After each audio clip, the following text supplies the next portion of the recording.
नमस्कार मैत्रिणींनो, आजच्या रेसिपीमध्ये आपण बघितलेले आहे साबुदाणा बटाटा चकली. तर एकदम खुसखुशीत होते. तर इथं मी हा व्हिडिओ आहे तो चॅनलवर अपलोड केलेला आहे, तर नक्की जाऊन बघा.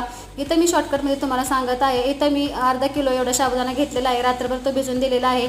आता त्यासाठी मी 1 किलो बटाटे उकडून घेतलेले आहेत. आता इथं हा साबुदाणा आहे तो आपण शिजवून घ्यायचा आहे. ही एक खास टिप आहे की तुमची चकली आहे ती चांगली खुसखुशीत होईल. इथं आपल्याला 5 मिनिटासाठी हा शाबू आहे तो छान असा वाफवून घ्यायचा आहे.